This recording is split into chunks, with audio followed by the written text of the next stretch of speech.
So let's start by just having you say your name and spell it for us. Okay, I'm William McCullough, William, capital MC, capital Culloughh. Thank you. Today's date is October 22nd of 2013, and we're conducting this interview on the campus of Washington State University, Tri-Cities. So let's start, if we could, by having you tell us how you came to Hanford, what brought you here, how you heard about the place, that sort of thing. Well, back in 1950, my brother D, he was working here at Hanford. He came up here in 1944, and in fact, he was in the reactor at the time that they started the reactor up. But anyway, he came down to Salt Lake, which where I was living, just before Christmas time. I was working for Utah Wheel Mills at the time as a shipping clerk, and my wife was pregnant, and it became pretty obvious that, a shipping clerk and a wife with a baby just is not going to make it. They don't have enough money. So I knew I had to change jobs. He came up and he said, well, if you would like to, I could probably get you on at Hanford if you want to come up there. I said, okay, let's check into that. Well, I sent in an application, and all of a sudden all the neighbors started getting visits from the FBI to check my background. And they finally decided, okay, I guess he's safe enough. And so I came up here in August 27th, 1951, and started work here. Before I came up here, though, I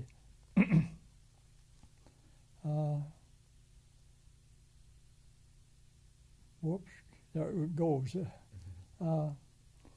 Well, of course, I was born in Salt Lake, and we just had a wonderful parents. I hated to leave them, but I thought, well, I've just got to improve myself. And so, No worries. okay, what sort of work did you start with when you arrived in 1951? What sort of job did you have? Well, we left Salt Lake. I was working, like I say, Utah Wheel Mills, and I worked half a day, went home, and my dad and my wife's grandfather, they loaded up this big U-Haul trailer. In fact, I haven't seen one as big. It was a Croft trailer. It's built out over the wheels of the trailer, and they kept putting stuff on and putting stuff on and putting stuff on. And finally I said, Dad, it's not going to go on there. He says, there's no top on that trailer. Why can't you? And it was very top heavy. I found out I was going to have trouble because first time I tried to stop at a stoplight, I couldn't. But anyway, drove up here, left Saturday night, and we stopped at Jerome, Idaho, and then continued on driving, and we got into town at about 2:30 in the morning, really worn out, crying baby. By the time we had this little girl that was just 5 months old, and pulled in my brother's yard, and he had lived in our house, which is a very nice house with a full basement. And he told us, you could live here until you get housing. So he pulled into there, and we went out to the employment office at 8 o'clock in the morning, and they checked in, and it took about an hour, and they said, well, we're going to send you out to 300 area to work, but we're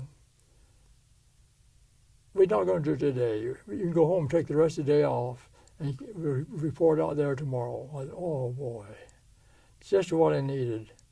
And so enough, so we went and got introduced to the 300 area the next day on Tuesday.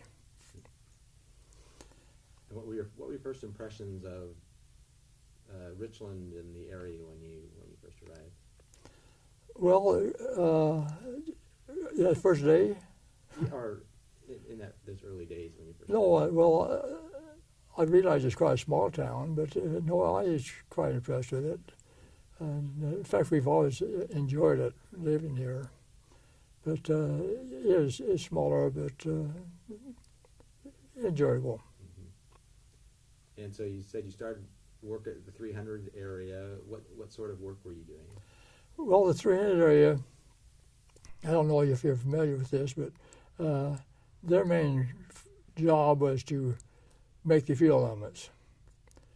And the fuel elements, well, the uranium came in billets.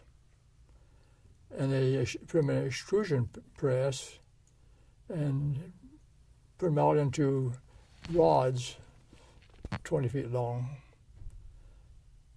And then they'd send it over to the 313 building where they'd machine it to the diameter, and then they would can it.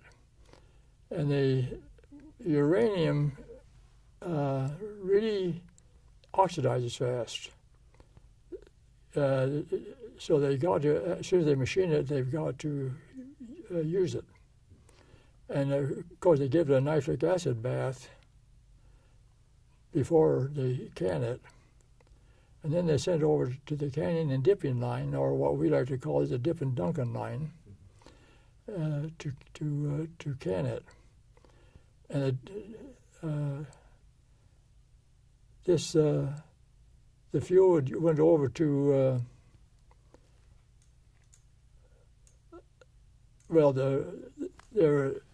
your canning line consisted of 4 molten metal pots. Each pot had a different metal in it. It's all molten, very hot, and we essentially canned the metal.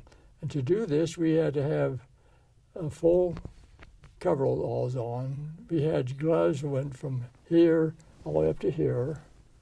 We had a hood to protect us, and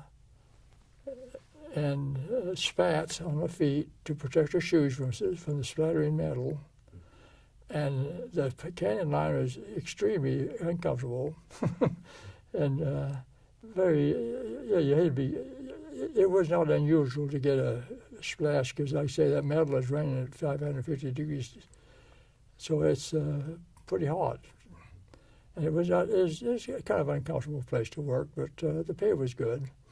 We worked 2 days of day shift, 2 weeks of day shift, and 1 week of swing shift, which was a nice shift. But we actually had this. They would take your metal and put it in the first pot and agitate it. It'd come out of this pot and put it in a centrifuge and throw off all the excess metal off that's on that picked up. And then they'd put it into a second pot. I could tell you what it was, but it might be classified. I don't get in trouble. They put it into this next molten metal pot, and there again, work it in there a bit, leave it for so many minutes. Take that out and put it into a centrifuge. There's a clock on the wall which was going very slowly, and it'd tell you exactly which cycle it was supposed to go into. You'd say, okay,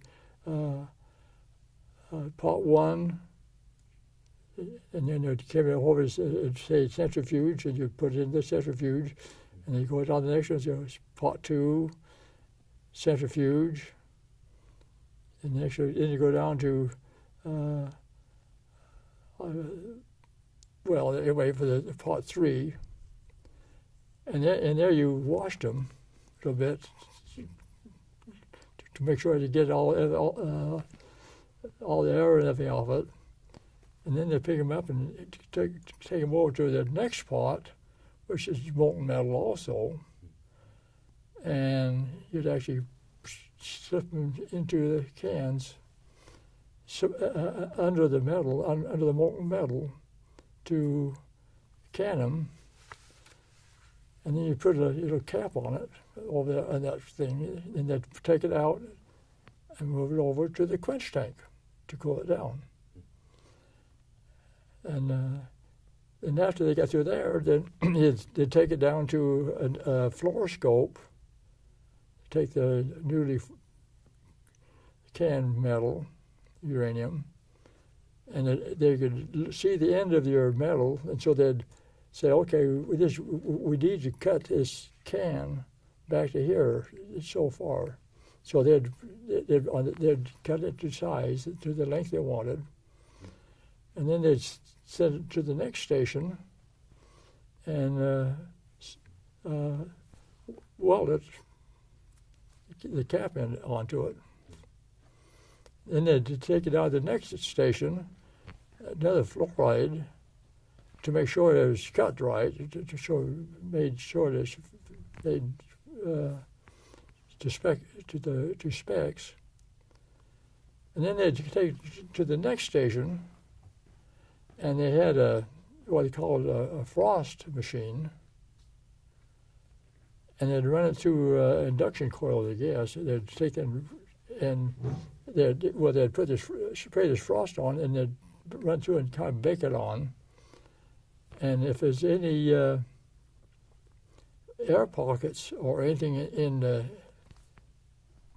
can, it'd show up, and they'd have to discard it and start over again. If it didn't show up as they have any air pockets in it, and they'd put it into a pallet, and the pallet held 300 slugs, pieces of metal, and shipped out to the head areas.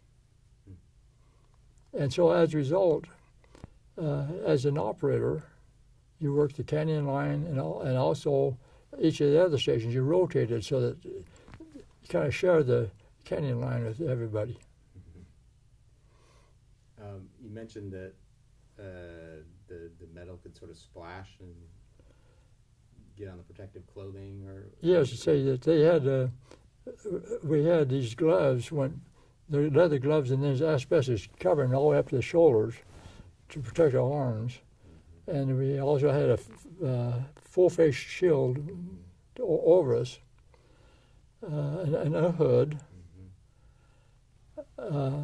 But you still got splattered occasionally, and there's something about that molten metal and all this clothes you have on that no matter how many times you take a shower, you had this odor about you. It's just kind of baked in. And so my wife could always tell when I was working the canyon line.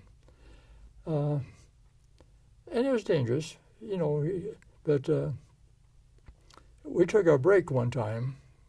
We got a 10-minute break in the morning and a 10-minute break at the afternoon, and of course the lunch break. But while we was on the break, they brought in what they call a coverage crew, because these furnaces, they are going to keep generating the same amount of heat. So they had to try and maintain the temperature of the pots, so that when we come back, as operators came back in, that the pots would be ready to go again. And so they'd stir them with a big paddle. They'd stir them to, well, this particular paddle had a fly in it. And this coverage guy, he'd take these paddles and put them in the quench tank to cool it down, and they'd go and stir it. Well, that paddle had a fly in it, and it got just a dab of water in it. And when he put that down into it, it blew up. The ceiling was about 20 feet high, and it splattered that ceiling. I mean, it just emptied that pot out. You wouldn't think a few drops of water would do it. and then it came down on top of him.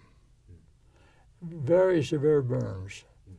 And I worked out there for 150 years, and it's the only time I've ever was out there that somebody got hurt. I mean, safety was always stressed so hard out there that they didn't want accidents. But that's the only time that I ever saw it, and it's scary, It's just, and they've made it sure enough that you do not put these paddles in water.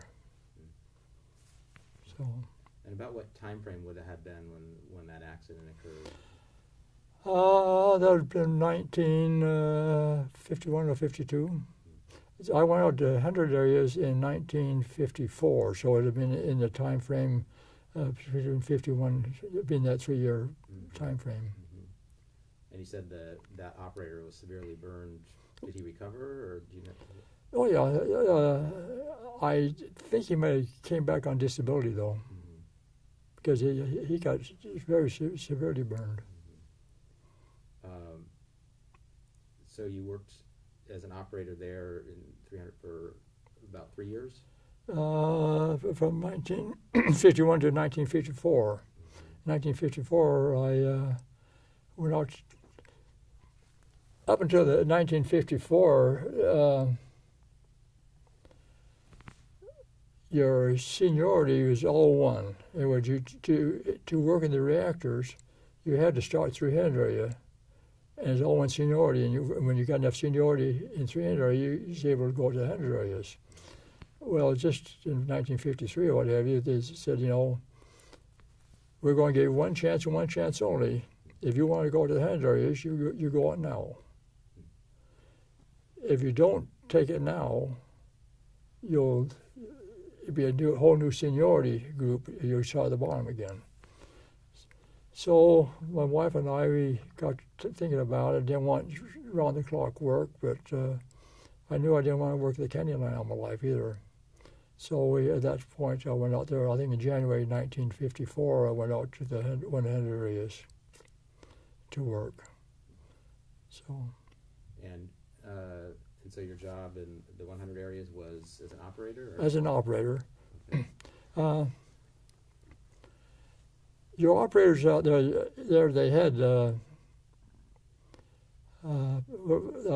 pile operator. That then they thought the pile operators doesn't sound right. We'll call them reactor operators. But anyway, we had the reactor operator, and then had a utility operator, which is essentially an operator that does not have the seniority or the knowledge to advance to become a reactor operator. So I went out there as a utility operator, and they have what they called a roving crew,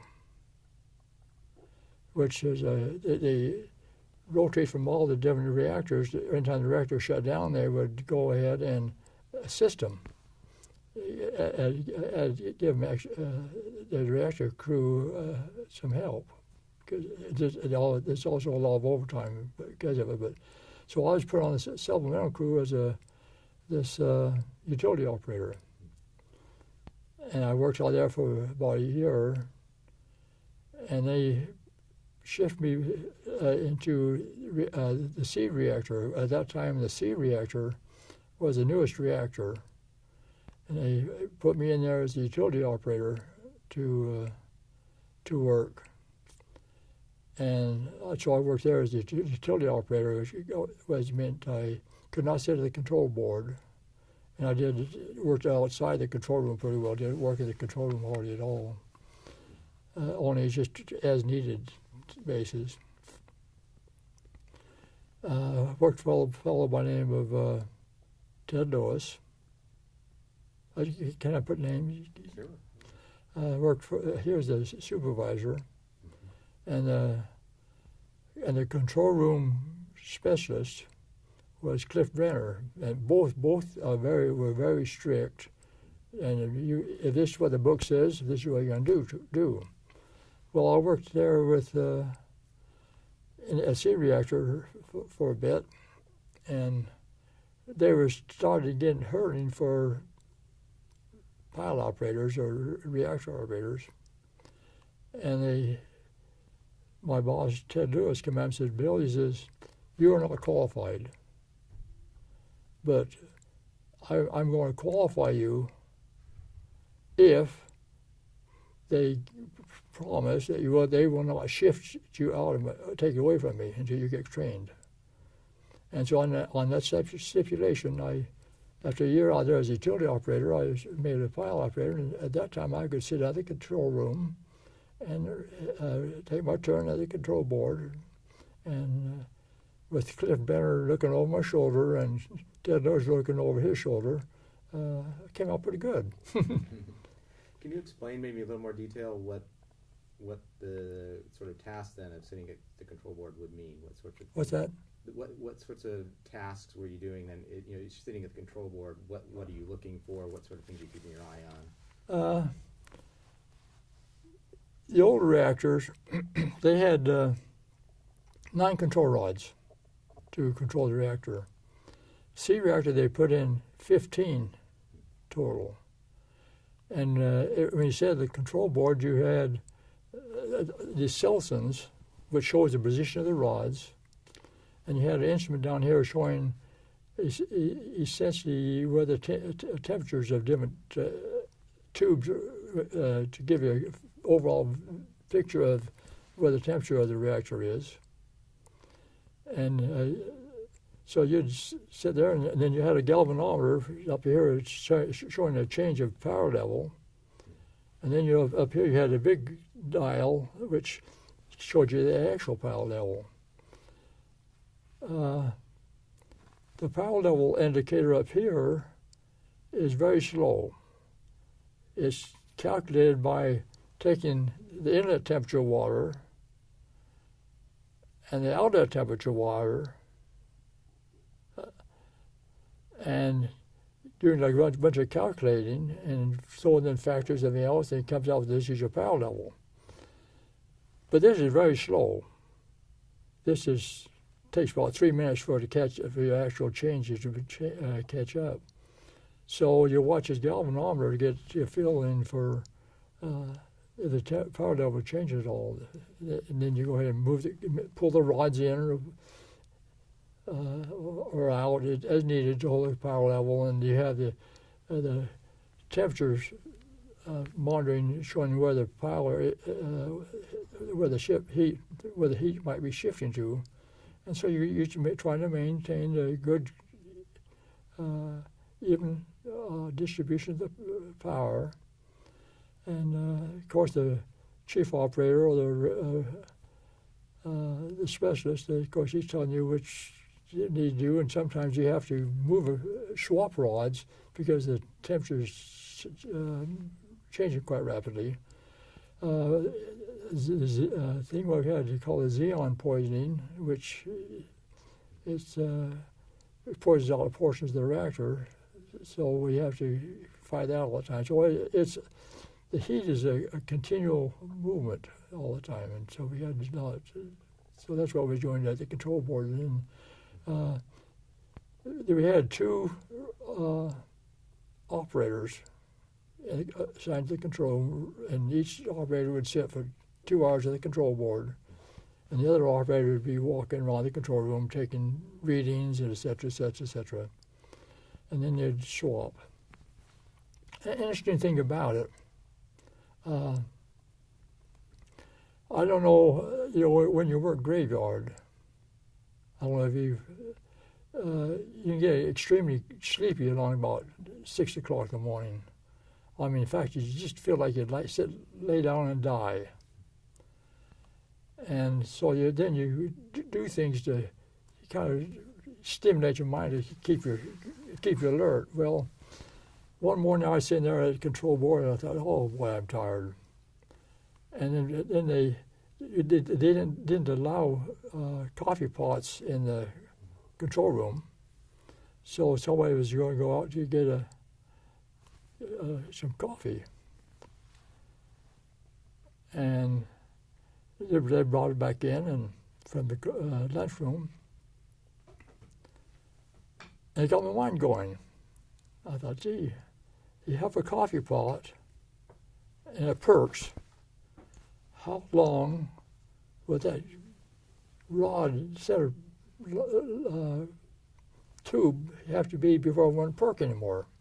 And we had a good time talking about it, laughing about it, and it kept me awake. And so then at 8 o'clock, about 7:30, here comes in your day shift, and of course they had a engineer assigned to the area. He came in checking how everything was going. I said, "Hey, I got a question for you. How long could that tube be and still perk?" And we kind of laughed and talked a bit.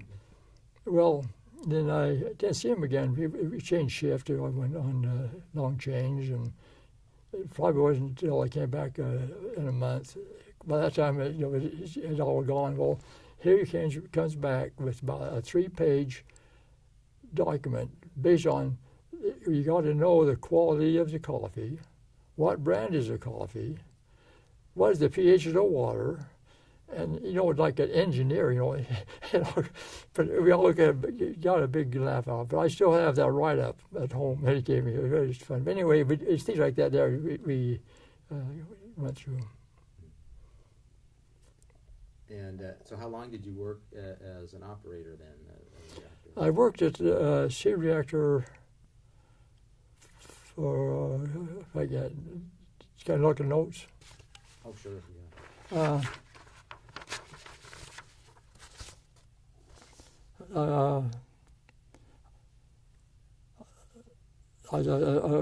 At C reactor from January 1955 to December 1960, so about 5 years.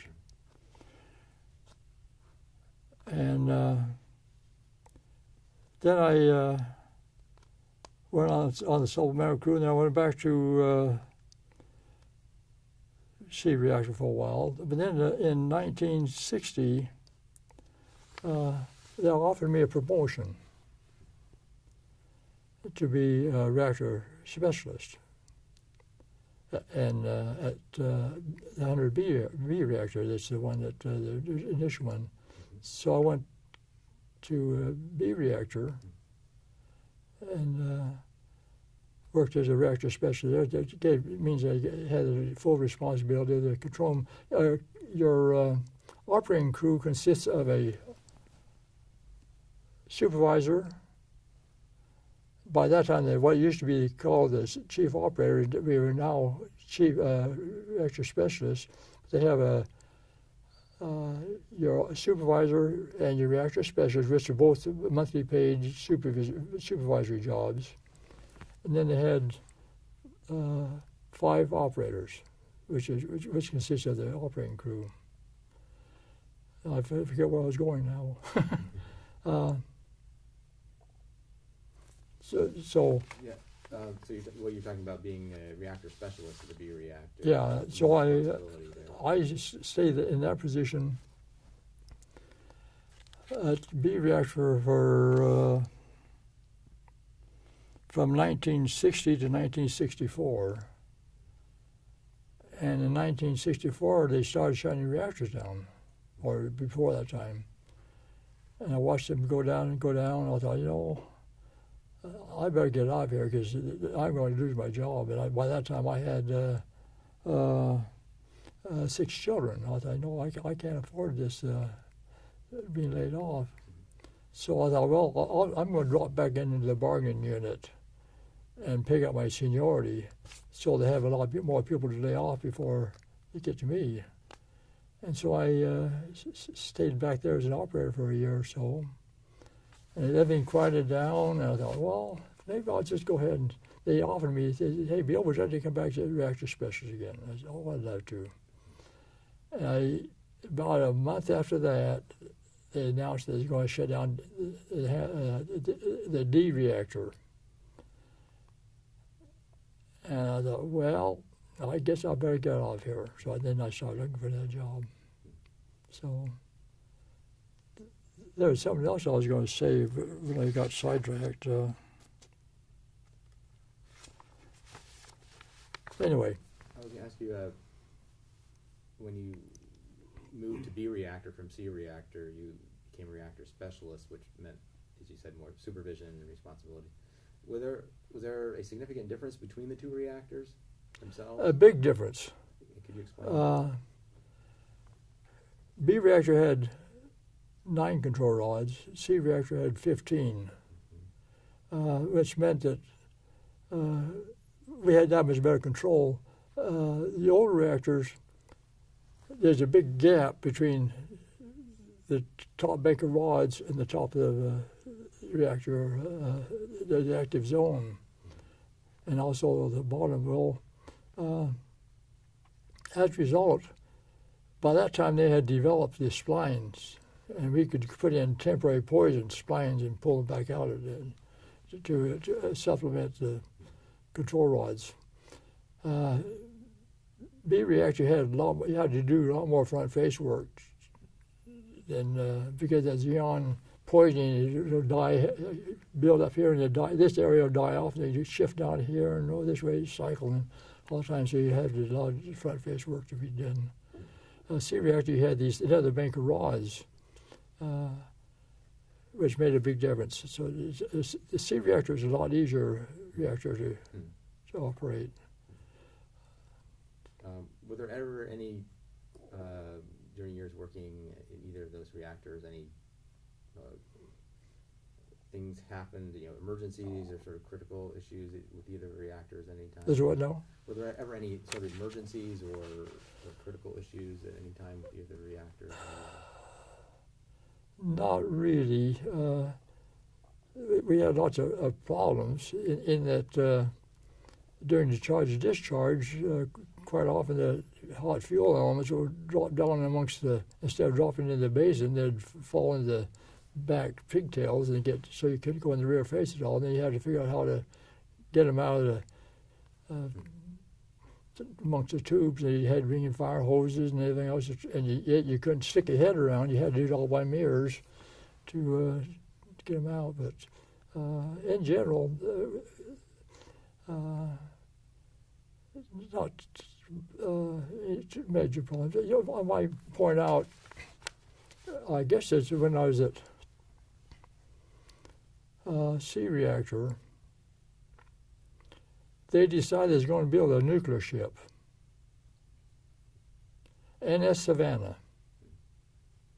And so they brought probably the captain, or it's 2 of them came in to the C reactor. Now, not too many people know this for the fact that it just dropped off in history, but they came in and trained and learned how to use nuclear material at the C reactor. And after they left, they they presented a nice big model of the NS Savannah, which C reactor kept in the control room as a memorial to the fact that we did do this work towards turning the atoms into plowshares. So, though it's something we always proud of. So you talked about sort of shift starting to take place, beginning of the shutting down of reactors and sort of less production at some point. How did that impact your work? Did you shift to sort of other kinds of jobs then, or? You mean out there? Yeah. Not the reactor, because if the reactor goes down, that takes everything down. So if you wanted to, well, there's just when the reactor goes down, there's just your jobs are lost. So let me see if anything else I got me a.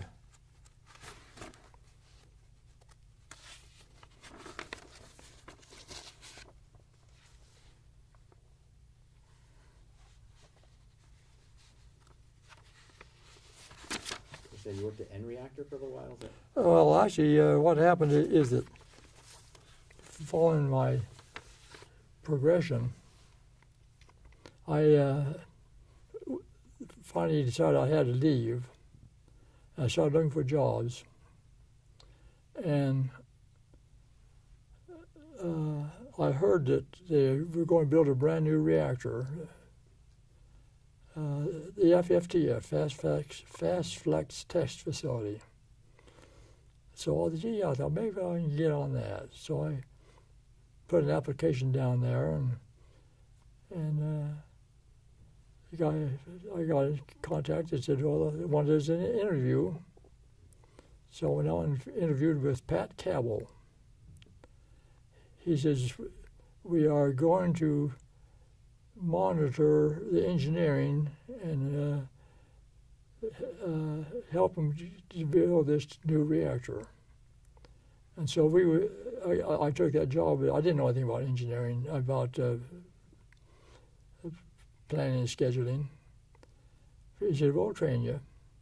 So I went down there, and I went down there with 3 other men, and he gave us an extensive class on planning and scheduling. And we'd go out and contact the engineer, and they're saying, okay, what job is it that you need to do, and what needs to be done before they can do that, and we actually made a critical path, and then we'd monitor their progress to see how if it's going to start up in time to help them out. So we did all the planning and scheduling for the engineers and the planners there. I mean, and that's it's enjoyable work. You didn't have much in the way of computers them days. If we had to get information, we used the mainframe. It had a great big computer in the federal building, and we'd use that, and they'd take it down there, and they'd put all the information into the computer, and then kind of draws a great big chart, and we'd look at it and show people where they're at and what's going to have to be done in what order. It's fun, and did that for several years down there, and there again, like everything else, things didn't look too good. It's funny, on FFTF, they said, we ought to make that into a power producer. And that way you can go ahead and do your experimental stuff, and get some electricity out of it. And the engineer said, no, this is our toy. You are not going to dictate to us when we can shut down and when we're going to operate. We want to do it without any outside influence. And here, when they shut that thing down, FFTF down finally, I thought, if they had just listened and hooked that up so they could produce electricity, it'd still be going. That's a 400 megawatt plant, but and it'd still be going now if they didn't have the idea that we're not going to be dictated by a bunch of power producers. We're going to run the way we want to. Well, they did. They shut that down. So I wonder, thinking back to you worked in the 300 area, you worked at B reactor and C reactor. What was the most challenging part of your work at Hanford, and maybe what was the most rewarding part of the work you did at Hanford? The most rewarding and challenging is when I was made reactor specialist. It was real rewarding to go there and find out you have a bunch of heat up here and cold down here, and figure I can just do this, maybe I can get it all on your control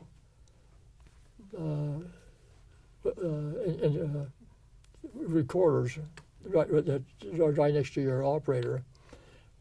We would select tubes representative of the area. So we would have select a tube up here, and a tube over here, a tube here, a tube here, and on down to monitor. And then we'd try and bring the temperatures closer together so that the reactor is more balanced. And of course, the more balanced you get, then you're further away from limits, so then you can raise your power level.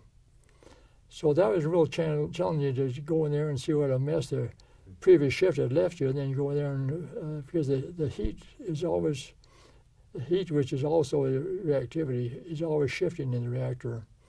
And so it was fun to go in and see just how flat you can get it. And I thoroughly enjoyed the job. It was nice, and yeah, it's a good job. Very, very rewarding job. That's probably the most rewarding job I had. So.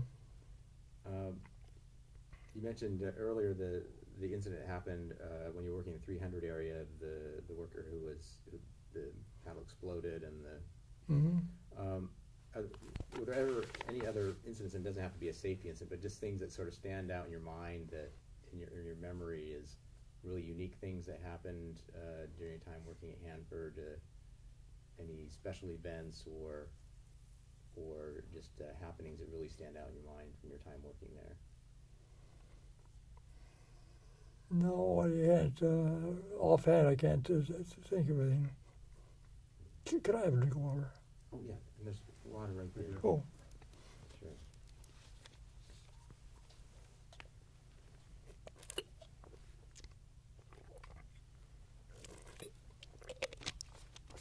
Let me look at my notes here and see what I'm missing. Oh, okay.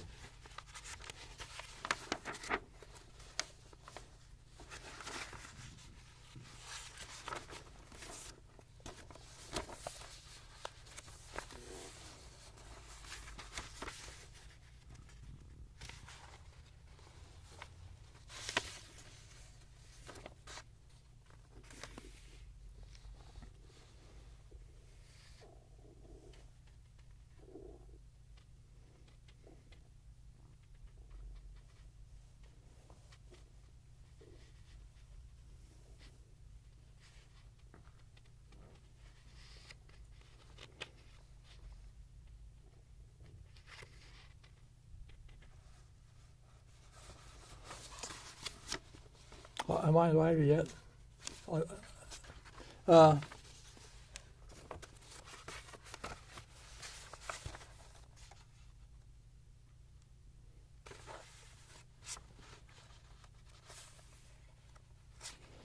Okay, one thing about being a reactor specialist is that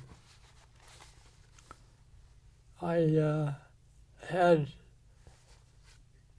essentially control of the reactor, but didn't have any manpower problems.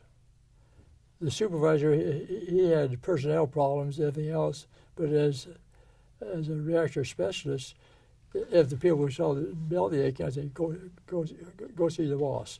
It was very good. Also, kind of backtracking, I'm going to the bus system out there was phenomenal. If you lived in Richland, the buses, you wouldn't have to walk more than a block, and you'd be picked up to go to work. And you'd get on the bus and do your thing. You know, it was interesting. Some people, they would play cards. They would have get the 4 seats, and they'd put the leg through the seat so they're all facing, and they'd play bridge. There'd be pinochle, and for many years before I got there, they was playing poker. In fact, reading, I find out that a lot of people they did such a good job on poker, they just ride the buses back and forth. But the buses were just absolutely fantastic. And I said the people were reading, there's sleeping, what have you, but good bus system. And that's how everyone got to work, pretty much. Is that correct? Mm-hmm. With the buses. Yeah. how would you describe the community of Richland and during the 1950s especially? I think. Oh, by the way, just one more, back to the reactors. To give you a feel for the advancements we made in the reactors and operating, I can't talk parallels, I guess, but the design rating of B reactor, by the time I got out there, it hasn't quite doubled the design of it. Well, from the time I got out there until I left, they, by a factor of 8 or 10, power level. I mean, they just cranked that file up just because of better knowledge, better fuel. It's amazing that, you take a Model T, that you go ahead and you drive down the highway at 10 or 15 miles an hour and say, boy, look how fast I'm going. And all of a sudden you're going 150 miles an hour. That's about what they did out there in the reactors. They took these old Model Ts and kept improving them and improving them, getting more water flow into them. And it's amazing how much power level we got out of there. In fact, we got at such a high power level, they said, okay, let's cut back to try and preserve the reactors so they operate longer. So we actually took a mandatory cutback because, we really did a good job on producing plutonium. Of course, at the time I was out there, I got thinking, sooner or later, they're going to say, hey, we have enough plutonium. We got enough plutonium to destroy the entire world. Someday they're going to start shutting the reactors down, and sure enough, they did. That's kind of fits. So overall, how would you assess your years working at Hanford? How was it as a place to work? I thought it was a fantastic place. In fact, working at Hanford, living in the community, you figure that we ended up having 6 children. My wife never had to work out of the home. I made enough money that out there and had a lot of overtime, but we have both agreed that we would not use overtime to live off of. That'd be for stuff that we wouldn't normally buy, like a boat, a trailer, a camper, a new truck. It's all. Hanford itself has been good to me, and it's just in the area, fantastic. You couldn't ask for anything better than that. Well, I want to thank you very much for coming in today and sharing your experiences working at Hanford. I appreciate it. Well, I sure appreciate it too, to be been able to get in here and talk with you, because it's exciting to. I'd like people to know what went on out there and how safety was a primary concern out there. Everything we did was it had to take your safety always came first. And, it's been a good place. Like I said, I raised 6 children, and they loved this place so good that they all lived locally, except one. Her husband wanted to thought maybe had his job advancement, so he moved to Tennessee about 3 or 4 years ago. Up to that time, we have the whole family living here. Pretty nice.